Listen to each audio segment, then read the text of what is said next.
tutti. Vi chiederò 10 minuti appunto con l'argomento che vi ha introdotto la mia collega Alice. Sono figlia anch'io di un percorso di formazione in Destination Management con specializzazione in Web Management per il settore turistico. Parliamo di Internet Destination Marketing perché? Perché riconducendoci a quello che è l'elemento principale sul quale si basa il nuovo approccio alla promozione turistica, quindi il Destination Management, ci si riconduce all'elemento aggregatore. Noi sappiamo che parliamo di Web 2.0, siamo già nel 3.0 e quindi si parla di comunicazione C2C, quindi da cliente a cliente. Le aziende non parlano più in modo particolare, in modo unilaterale, ma si parla in un ecosistema sociale che è partecipativo e punto d'incontro. Il cliente di oggi è prosumer, cioè è produttore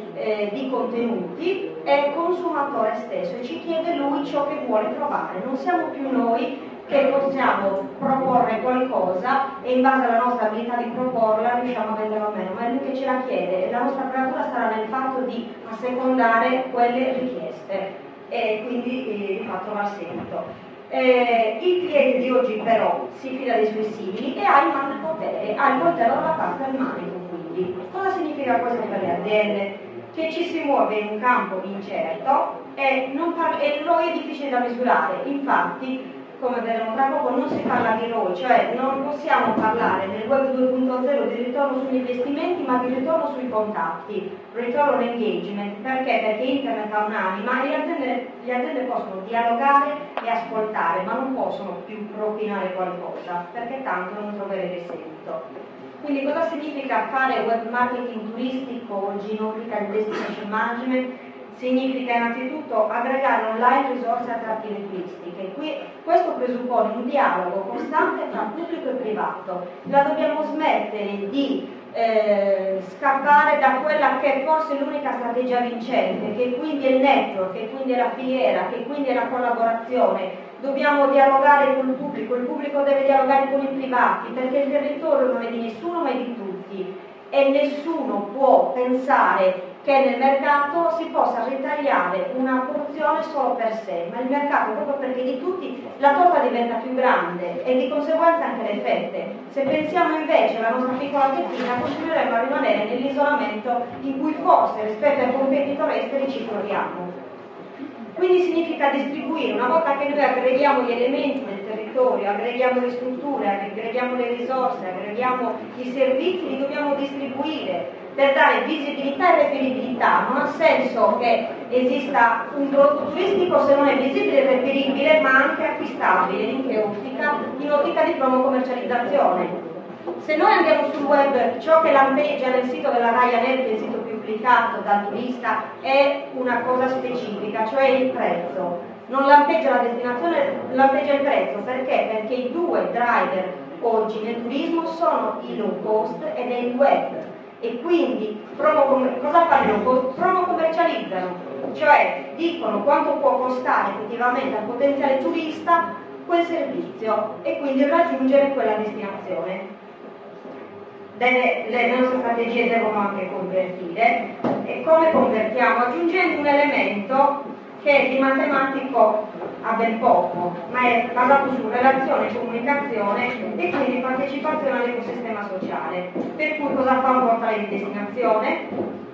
Crea un'offerta del territorio sulla base di quello che abbiamo già detto e cerca di mettere appunto questa offerta in contatto con la domanda, come una sorta di marketplace, non più una vetrina statica, ma un qualcosa che vada anche a scovare il potenziale turista interessato. Quindi comunicazione 2.0 per il territorio, l'esempio a cui si rifaceva la mia collega è legato al fatto che si può sfruttare un evento per promuovere il territorio con un budget ridotto e attraverso un piano di social media marketing che punti ad un alto ROI, cioè ritorno sui contatti, non sugli investimenti. Noi con i social media non possiamo parlare di investimenti, ma parliamo di contatti che si trasformeranno poi in investimenti in termini di contatti umani. Caso dell'evento Pastoria, l'evento appunto che abbiamo portato avanti nei comuni di Fondi in un mese di tempo, in un periodo infelice in cui il paese era appunto nel suo più totale isolamento. E chiudo, non è neanche suonata la pre-campana, quanto mi manca? 2 minuti. Molto bene pastorino. Esatto, però la pre-campana mi serviva a questo, così adesso sono più tranquilla, tanto ho già parlato. Quindi Pastories che cos'è? È un viaggio nella tradizione pastorale, è il primo evento che è legato al pastoriturismo, così come ha definito il Corriere Nazionale, che è frutto di quelle strategie di cui vi ho parlato. Cioè noi abbiamo raccolto la volontà del comune di Forni, noi come Sardegna Genius, di creare un evento, non aveva però un assetto, abbiamo dato un'identità a questo territorio, scusate, a questo evento, come?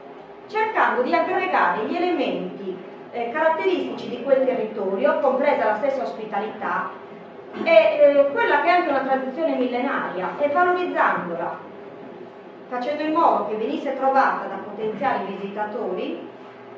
In che modo? Attraverso un piano di social media marketing, per cui, non so se si vede, questa è la presenza online, forse una delle poche presenze di un evento locale. Stiamo parlando di un comune di 5.000 anime, a 1.000 metri nel cuore della Barbagia, in un periodo 20 e 21 agosto abbastanza infelice per il turismo locale.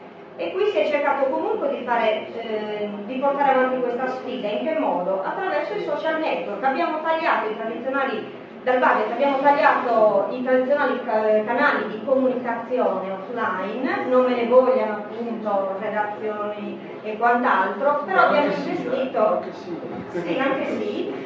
abbiamo investito su noi stessi, sul nostro modo, sulla nostra capacità di stare nel mondo online e di cercare persone in quel mondo con cui dialogare. Abbiamo puntato all'ecosistema sociale, quindi una welcome page in cui vedete appunto alla sinistra, non so se si possa vedere, un project management della pagina di Facebook che vuole essere un po' diverso da un'altra paginetta. Perché? Perché abbiamo cercato di creare un ecosistema sociale perché il visitatore non uscisse da quell'ecosistema, attraverso anche, e non si vede, la raccolta di materiale appunto video, non si vede, attraverso, ecco qua, la raccolta di materiale fotografico e materiale video appositamente elaborata a fini di pubblicazione online.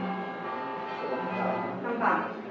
30 secondi, bene, così vedete l'integrazione appunto del canale Click, oltre a quelli che sono i servizi che offre, insomma, le sottosezioni di classi di Facebook, l'integrazione col canale Twitter.